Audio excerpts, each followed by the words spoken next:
Hey, what's going on, guys? It's Turin here, and today, guys, I'm here with another Total War Warhammer online commentary. In this battle, I'm going to be playing the Empire, and I'm going to be facing off against Bretonnia. So definitely a fun matchup, and I know a lot of you guys were asking me to kind of play the Empire and experiment with some builds, and, I figured it was about time, if I want to be a well-rounded player, to learn to play the Empire, because, again, I do think they're actually one of the more competitive factions. I don't play them a lot, but I still think they're very top tier. Granted, they don't have, like, the raw, like, infantry quality of a lot of factions. They're kind of like a jack of all trades. So, again, they do have that toolbox appeal, which is really, really nice. And they have some really decent cost-effective regiments of renown, like the Silver Bullets. So anyways, let's get into the army composition here. So first and foremost, guys, I have the Sunmaker, which is just an awesome unit. Has 480 range, which is definitely no joke. But against Bretonnia, I figured this would be a really, really good tool. It, hits extremely hard against like low tier units like Battle Pilgrims and Men at Arms and things like that. It won't like absolutely devastate Foot Squires, but it'll still do pretty good. So I figured, hey, let's give it a try and see how it goes. Aside from that, in the front line, I have mostly swordsmen and halberds. So the halberds are kind of a toolbox unit. They can do really well against the Grail Knights, any sort of large unit that Bretonnia is going to bring to the table. And they also have very, very good AP. So they only have 27 weapon strength, but of that, they have 19 armor piercing damage. So in really long contritious fights versus Foot Squires, these guys are going to hold up pretty well. So I do also have Sigmar's Sons, and guys, I did bring the Lector. So I know a lot of you guys were asking for him, and he is just an absolute thug. So let's go ahead and pause it for a second and just give him all the glory that he deserves. So he does have the Grand Shield of Faith, which gives 22% damage resistance. On top of that, he does have Grand Soulfire, which is like an AoE ability. Doesn't do a ton of damage, but against like, blob style like factions. And again, I think the infantry style builds are very strong with Bretonnia, so he's going to be pretty good against that as well. He does have the Grand Hammer of Sigmar, and he also does have Divine Power. So what this does is it's like a miscast thing. So if any enemy casters, like the Fey Enchantress, for example, are near him in this radius, it's going to increase their miscast chance pretty substantially.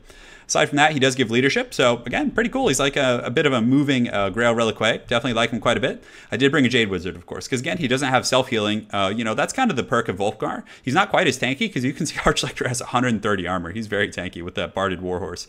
But having a heal is very nice in that circumstance. So that's pretty much it for my front line. I do have two groups of spearmen. So this group back here is going to be on guard duty for the Sunmaker. This group of spearmen over here is going to kind of just be, plugging up cav and trying to stop them from getting to my missiles.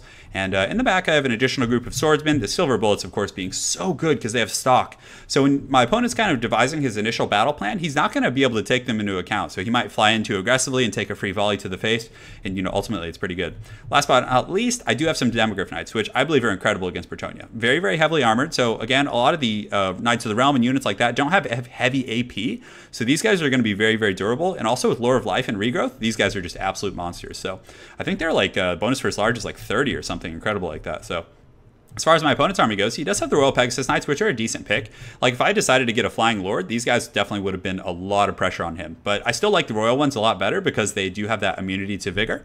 On top of that, he does have two Grail Knights, just the creme de la creme of the anti-large Bretonnian cav. But still, they don't have, like, heavy AP. They have 39 weapon strength with a bonus first large of 12. But their armor-piercing damage is somewhat low. So even against, like, Royal or Demogryph Knights, like, they might trade reasonably well, but it's still not going to be that great, in my opinion. So over here, he does have a front line of peasant mobs, obviously going to use those as fodder. And aside from that, let's see what else he has. So he has some Spearmen at Arms, which are pretty cheap answers to large units. You can use them in the front line if you like, but again, I prefer to see them on the flanks to help out in the cav battle, but it doesn't look like he has any like missiles to protect, so he's probably just going to use them in the front. Aside from that, he does have some Foot Squires here, which are very, very good. They did get their leadership nerfed, but you can see the one in the middle next to the Grail Reliquary actually has 84 leadership when buffed. So again, they did get a nerf to their leadership, but are still incredibly strong with a very strong armor piercing and anti-infantry bonus. Aside from that, he does have some Grail Guardians. So these guys, if they're able to like charge into swordsmen, that's where they're really going to shine against like low tier infantry and just running them through. He does have the Fey Enchantress and an additional group of Men at Arms with polearms in the back.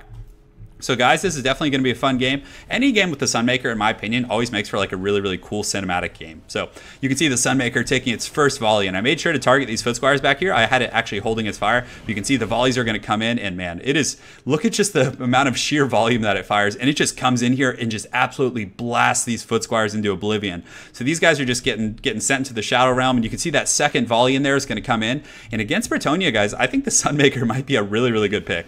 So it's getting in there and just doing absolutely devastating damage. It's taking down these Spearmen at Arms. It did pretty good against those Foot Squires, definitely doing, killing a lot of models and doing a lot of HP damage. On that same coin, you can also see that the silver bolts came out of their stock and were able to fend off the Pegasus Knights. So definitely a very, very good tool for like fending off this type of harass. And you can also see over here, I'm just kind of parking the Demogryph Knights and using them on guard duty because again, whenever your opponent has superior cav, you just going to want to use your cav defensively and support them with spears. So you can see that the Sunmaker continuing to just ravage his infantry corps, just absolute destruction. This group of foot squires is in pretty bad shape actually, and also this group of men-at-arms has lost almost 25 or 30 models. Over here, unfortunately, my opponent was able to sneak around my kind of shield wall over here, well, I would say spear wall, and he was able to get around, which is really, really tough. So he kind of has like open access to my flank here and some crossbowmen, so the Archlector realizing that there's a threat, and he's going to take no damage from these guys because they have really low armor piercing, and yeah, he has 130 armor, but he is on the barded mount, which is quite a bit slower. So he gets in here. The Knight Errants are still going to get through, but you can see the Demogryph Knights are going to be over here and going to be able to help out. And the spears, I don't normally like to charge spears into cav, obviously, but they were like right on top. And in order to get in front of that, I didn't have time to brace, so I just had to charge in. So they will take a bit of a charge here from the spears, which, from the Knight Errants, which is going to be pretty strong. And I'll definitely take some casualties, but I don't think it's going to be anything compared to the amount of beating he's, about to take. So you can see the Lector coming in, the Jade Wizard coming in, and also I believe some of my other cav or some other units are going to come in here in a minute. So yeah, it looks like the spears are actually just enough to fend these guys off, and they get broken so quick by that spear line. And again, that's a great trade for me. These spearmen are so cost effective against Bretonnia. So over here on the far side, it looks like the infantry battle's going, and you can see over here on the backside, his troops, these foot squires, are continuing to take massive damage from the Sunmaker. I did kind of screw up my countercharging a little bit in the front line, but you can see the Sigmar Sons are just going to cut these peasants to pieces. A little bit of a Sparta kit going on there, right in the head there, so that's so cool. And man, the Fey Enchantress actually has some really cool attack animations, but he does engage his Grail Guardians in the front, which isn't bad. Unfortunately for him, he did get some of them mixed out in with the Halberds, which is going to be a really, really bad trade for him. But aside from that, pretty good in the front line. He definitely has a bit of troop superiority there, I would say. So over here in the wings, you can see the silver bullets are continuing to skirmish and just poke away at his cav and are keeping them at bay. And in the back line, he did just try and get through with these Royal Pegasus Knights, but the Archlector over here and these Demogryph Knights are able to just get in here, and they're just going to beat the hell out of these things. Because Royal Pegasus Knights, Pegasus Knights do have an anti-large bonus, but still, they're not going to have enough AP to really punish these guys, especially with the support of Archlector in here, who's just going to go absolutely ham. So you can see they're down to 15 models, they're wavering, and they're definitely just going to get cracked off the battlefield here. And also, they did a little bit of damage to the crossbowmen, but nothing big. You can also see I used the Grand Hammer of Sigmar to give that 34 melee attack, making those Demogryph Knights just absolutely elite. So in the back, he did try and get some Knight Errants again on that Sunmaker, but the Spearmen were able to fend it off with the help of the Jade Wizard. So the Spearmen are going to come back over here and just kind of posture up here. And you can see he's coming in hot. He really wants to shut down the Sunmaker. Granted, I think it might have already generated its value, although it still is shooting right into his core here. So the Spearmen line up here, but it was a little bit of a sloppy lineup. I didn't get right on top of it, which was bad. So these guys are still going to jump in here and get a pretty good little lance here on the Sunmaker and some of its cannon crews. You can see that guy gets a lance right to the face. So very, very well played by my opponent, but still, guys, he's going to take some losses from spears, and it's definitely going to be very costly for him. You can also see the Demogryph Knights coming in pretty hot here, and they're just all over the place this battle. They already have 11 kills, which I guess already isn't quite an accurate assessment of that, but they do have 11 kills, most of which are on Pegasus Knights and things like that. They're going to get in here and just put these Grail Knights down pretty effectively, I would say, especially with the Archlector coming in hot with his dual hammers out, just an incredibly cool unit. On that same coin, the Jade Wizard is coming back. And like I mentioned earlier, my opponent's front line was definitely superior, especially since he was using the Grail Guardians in the front line. They do very, very well against infantry. He does have the Fey Enchantress with the Mist of the Lady, and she's just blasting it up in here. She's killing her front line healed. It's a very, very tough situation, though. The Sigmar Sons are holding pretty well. They do have 30 kills, so definitely can't complain about that. And I actually did use a regrowth on them to try and keep them fighting for as long as possible. But he does get a cycle charge here over here with some of these Grail Guardians, I think, or Grail Knights. And but unfortunately for him, the silver bullets are kind of crossfiring at them, and also there's a group of halberds hot in pursuit. So anytime your cav are going to get like sandwiched by halberds and spears and things like this with your own infantry, it's going to be really tough. You're going to take some serious losses. But these men-at-arms are actually doing a decent job. I mean, kind of poking back my halberds and protecting these knights. So very, very wild fight.